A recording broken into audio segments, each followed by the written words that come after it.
Hi, my name's Lindy Cowling. Welcome to my channel. My website is www.lindycowling.co.uk. My email is info@lindycowling.co.uk. And the way to contact me is via email, please.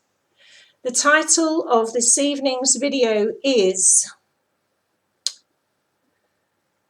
The Full Integration. The full integration. So just as August was ramping up, September has been ramping up, October I'm sure will be ramping up.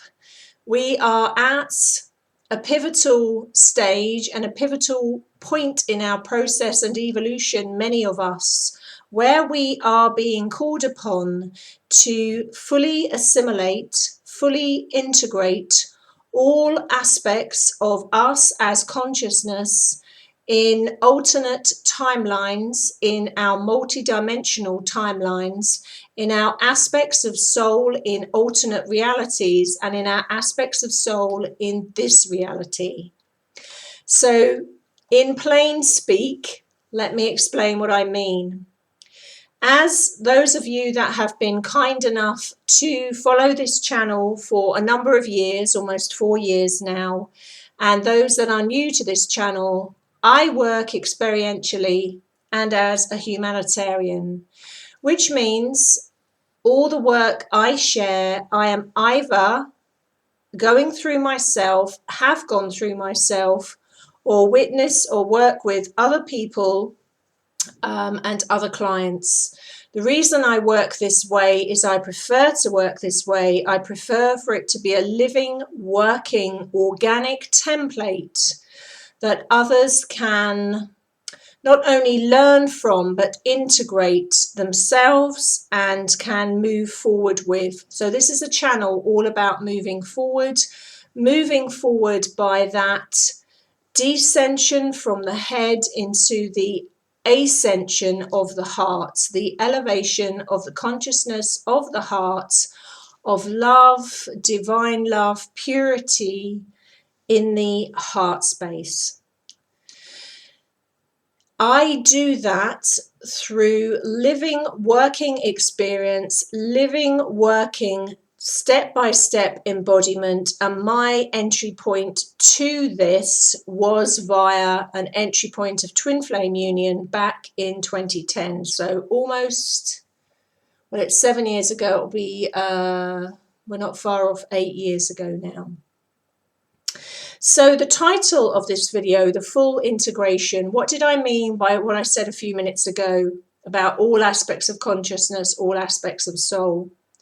What I have come to realize in the last few months is that we are at a point, a golden opportunity, where we are able to integrate, be consciously aware of, and therefore bring home to the heart, bring home to the love that we are, aspects of our soul or aspects of our consciousness that have not been, let's say, fully present or fully online or even fully integrated within us in our timeline.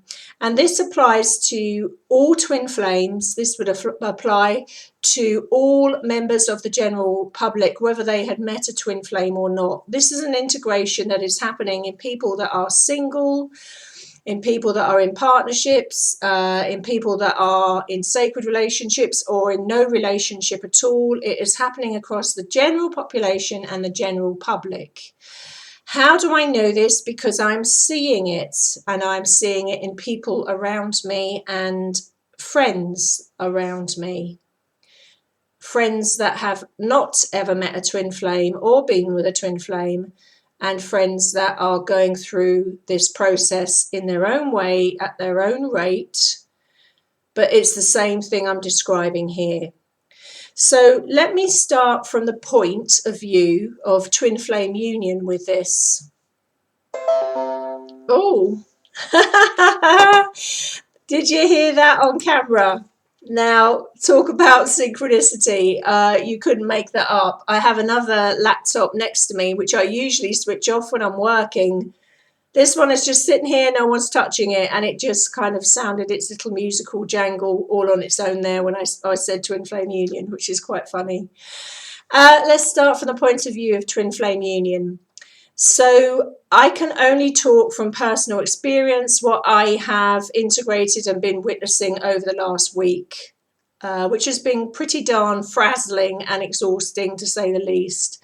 So I have been personally integrating parts of me as Lindy, parts of my consciousness that had been, let's say, frozen or displaced or stuck due to various reasons, sometimes due to trauma in my personal lifetime history. And if you ask me, how do you integrate it? If you're someone that's able to identify this in yourself, like at age 4, you have a specific memory of something happening. I'll give you an example. I always use myself as an example. So I had a very traumatic childhood, as many of you know, as many of us have.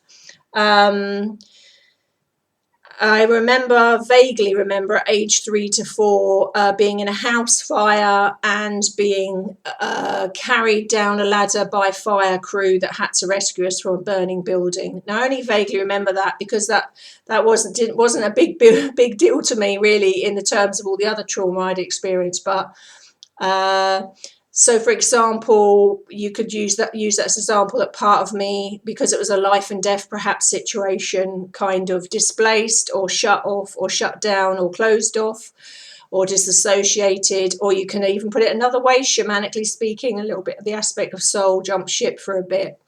Another example, when I believe I was somewhere between the age of 7 and 9, I can't quite remember properly, my mother and father, who had a very dysfunctional, violent relationship between them, stood me in the middle of a room, a kitchen, I remember, and asked me to choose which one I loved the best. Now, this maybe doesn't sound traumatic, but when you're coming from the consciousness of a 7 or 9-year-old, that was overwhelmingly agonizing, and I couldn't answer it, and I felt like I was being ripped in half, and I can remember it clearly. So that would be an example of when the overwhelming trauma of that was so great that part of me could jump ship and have to be, let's say, reinvited back in, or you could say call the soul aspect back, or retrieve that consciousness, or explain to that consciousness it was safe to come back. Now, I have seen similar scenarios in other people where they have, when they have revisited this, they haven't even purposely gone digging around and looking. In the right circumstances, with the right people around them, and in that safe space and that safe, loving environment, or with a professionally qualified therapist, or with dear friends that are of a vibration that can hold you in a safe space, or family that can do that. These things seem to be happening spontaneously in people. And if you are a natural catalyst, and as you go up in your evolution into your heart space, one becomes a natural catalyst for others, and I most definitely am a catalyst for others, but you can be around people that begin to be a catalyst for you. These things spontaneously come up. You just have to say one word, or even just be sitting in each other's energy, and this can happen. So again, you may suddenly have a memory that you haven't had for maybe 20 years, 30 years, 40 years, 50 years, 60 years, and think, why the hell did that come in from left field, and why do I suddenly feel like bursting into tears about it? And it's because it's that memory, if you like, coming up to be integrated. I could word it differently, and I could say it's coming up to be healed, coming up to be retrieved. It's being called home to the heart, not home upstairs, home to the heart for full integration. So you may have it with memories or flashbacks from this lifetime, where you may be suddenly feeling overwhelmingly emotional. And this can be happening in, again, I'm going to repeat, all members of the public. So it doesn't have to be anything to do with relationships, anything to do with twin flame soulmates or anything like that. It can be, and is, because I'm seeing it personally and professionally in any and everyone. And if you are someone that is suddenly on overwhelm and you can't understand it, you may find it's memories and flashbacks from this lifetime coming up to be called home, to be, I'm going to use, you could say healed, but really it's a combination of healing and retrieval and integration into the heart, to make the full, complete integration of all aspects of your awareness, all aspects of your soul, all aspects of your consciousness. You may also have some that you don't understand and you think, what the hell is this?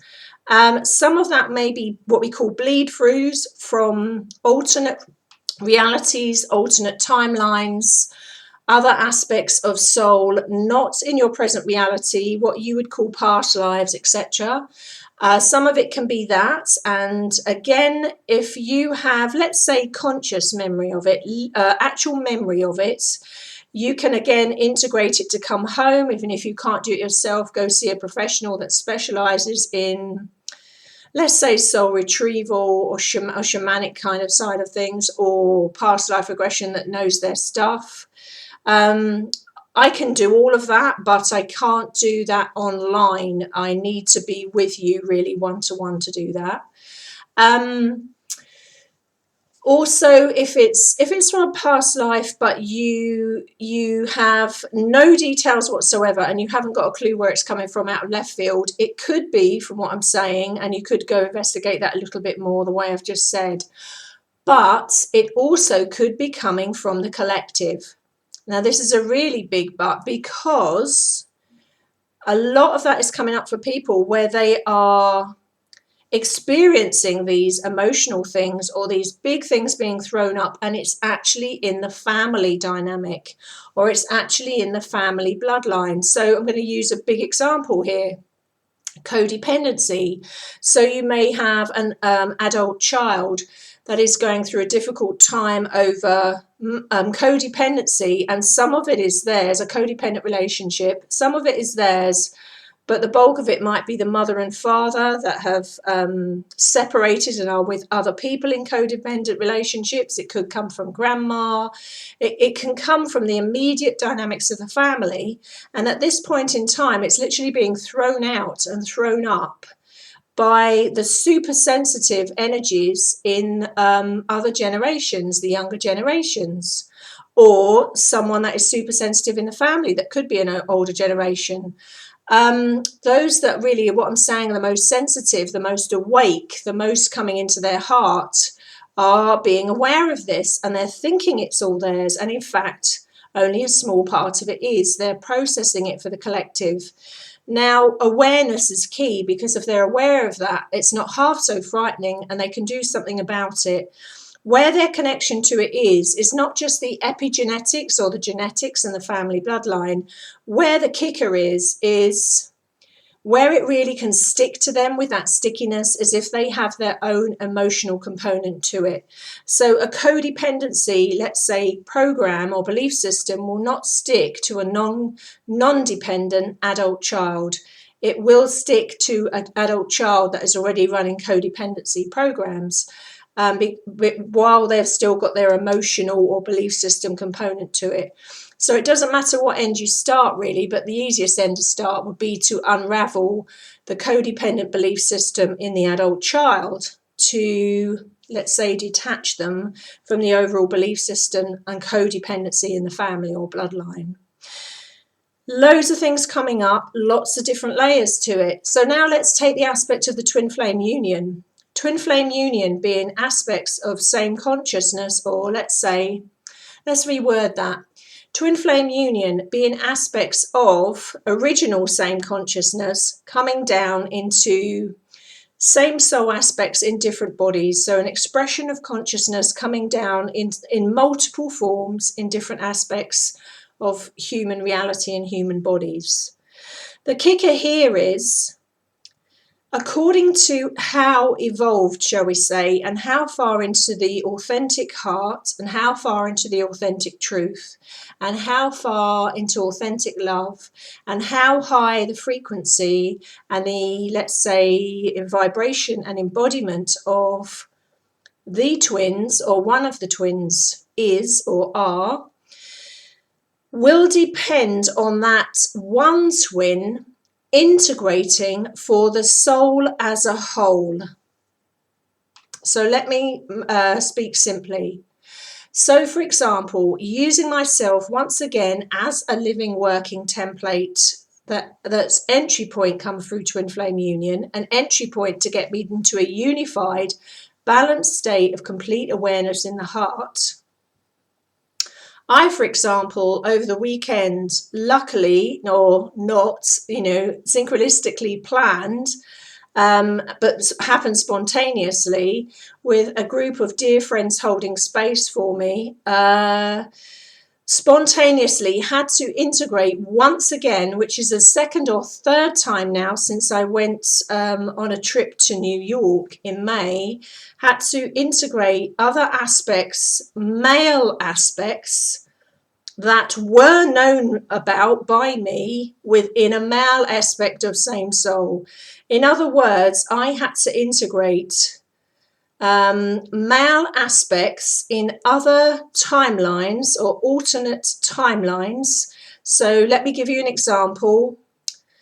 For simple speaking, the male twin flame that I was connected with or am connected with, but not around in this physical life any longer, the male aspect, I had to integrate the shamanic life we were living just over the weekend. I had to integrate it from his perspective through me.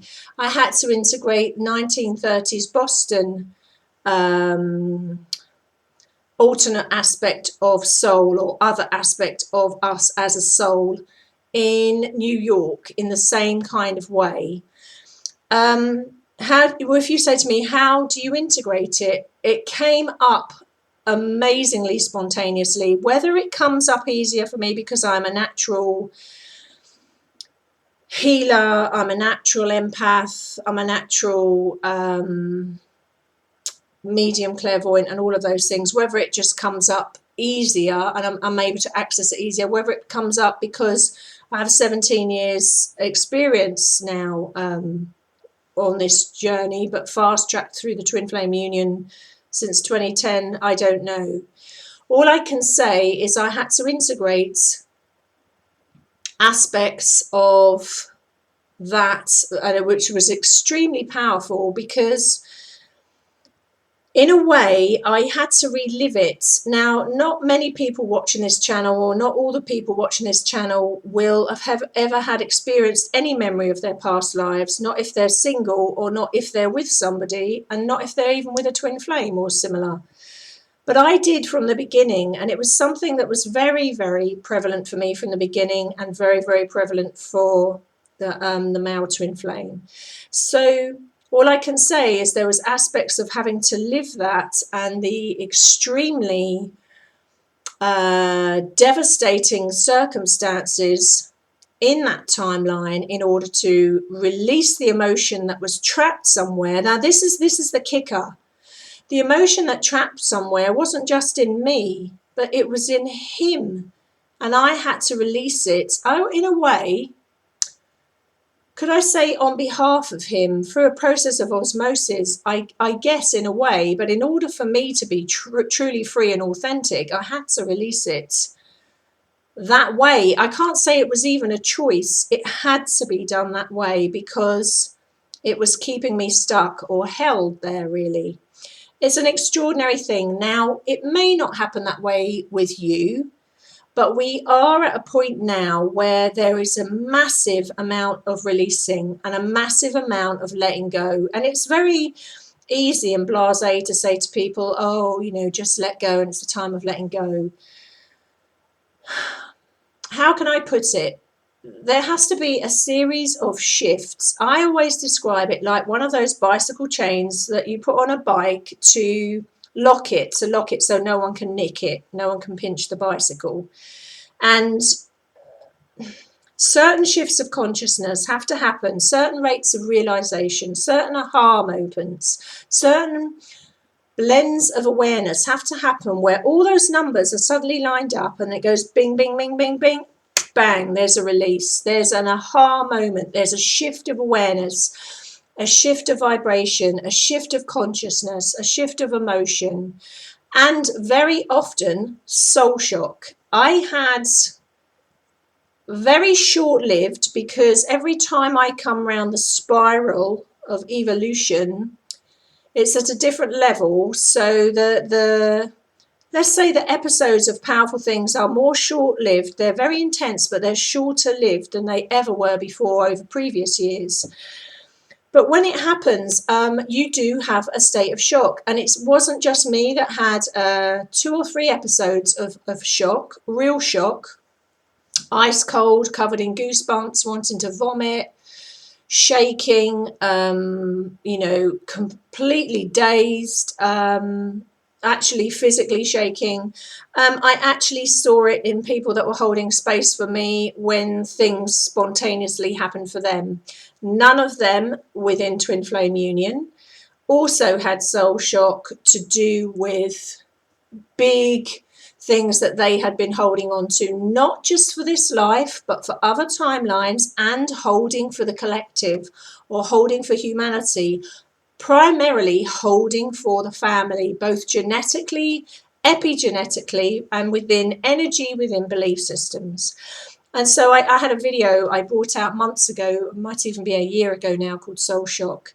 And that was very prevalent again, and very dramatic. How our higher selves, which higher self is us, it's, let's say, it's our optimal aspect of us without all the baloney on it, us in our purity, shall we say, how that's usually orchestrated. So higher self or spirit, as they are working, or we are working really phenomenally hard in dream time. So a lot of you watching this will say dream time, you're not even sleeping long enough to dream these days. Because we don't have the physical time in the day anymore to fit all this stuff in, because it's so fast, it's moving so fast. A lot of that work is being done in the time that we're normally asleep. And so how do you know if this is happening to you? Usually by how you feel in the morning, how many times you wake up at night, how you wake up in the morning, if you're having really, really vivid dreams, especially if they are talking dreams, where you're talking things through with people, working things through with people, resolving things with people, extraordinary things like that. So a lot of stuff is being done in dream state. Another point I want to make here as well, as part of this integration, this full integration, is really, again, be extra kind to yourself and extra gentle. Let's say the normal rules don't really apply at this time, because it kind of knocks the stuffing out of you when you're going through this. It is wonderful and it is fantastic. It's a huge amount to integrate, because you're integrating vast waves of, let's say, data and information and aspects of consciousness that you have never integrated in walking linear real reality or multidimensional reality before. And that is extraordinary, and it takes some kind of like getting used to. And really the big kicker, I think, for everybody, where everybody gets a little bit shaken up and afraid, is the effect it has on your body, and also the effect it has on your emotions. The two things combined, how there is an outpouring of grief at that point. And again, I've seen it in the people around me. Now we know it's for the good of them and the good of me and the good of the humanity as a whole, and it's all part of the process. But it's a hell of a shock to people when it happens. And I was going to say you get used to this kind of thing. I don't think you ever get used to it. I mean, I think people, what you do is it's just much shorter episodes and different, and nothing surprises you anymore, because like I always say, it's like living in a Harry Potter film. The things that occur, are extraordinary. Another thing I will say, diversion a little bit from this, is at this point of full integration, and it's not an overnight full integration like, aha, tonight I'll go to bed and tomorrow I will be fully integrated. It's not like that. It's a process, and it may take weeks, it may take months, it may take longer than that for you to become fully integrated. You could say to me, how do I know if I'm fully integrated? Really, when no more episodes like that occur and you're at a, let's say, a neutral, balanced state, that 0 point field of energy, all the time, really. There's nothing left there. No big jump starts or jump scares or anything like that, where you're suddenly, whoa, here we go again, roller coaster ride. What has been a massive surprise to me, and I didn't even know this was a potential until May of this year, is this integrating on behalf of the soul as a whole, meaning the aspect of soul within the male human body. I've said before on camera, there is another aspect of me, shall we say, in the country of India, who's an Indian teacher, who I don't suppose I'll meet in this lifetime, or if I do, I do, if it comes about spontaneously. Female aspect of soul, and I bring that in because that was interesting, because there was some extraordinary synchronicity this weekend just past to do with that. Extraordinary. A friend of mine was playing, I think it was Sanskrit related words and melodies, which I've never heard in my life before, and bang, that was another. It sent me into complete soul shock, recognition, memory, and I feel it's all connected with my Indian aspect of soul. So there seems to be a full integration going on of the known. And I'm gonna almost branch this out a bit further and push the boundaries here and say perhaps even the unknown aspects of same soul in same timeline going on. The sky's the limit. That seems to be happening. And again, this is an experiential channel, so I only discuss things that I'm seeing. So the point I'm making here is this integration is happening for everyone, whether it's anything to do with twin flame union or not. This integration is happening with everyone to come into a full, complete, unified, whole state of being. And it does seem to be an aspect that's amplified if you have awareness, knowledge, or you've been in a connection with, relationship with, partnership with another genuine aspect of same soul. Not someone you think is an aspect of same soul, I mean the real deal. This seems to be something that's coming up, and it's definitely come up for me. What I will say, slightly diverging a little bit,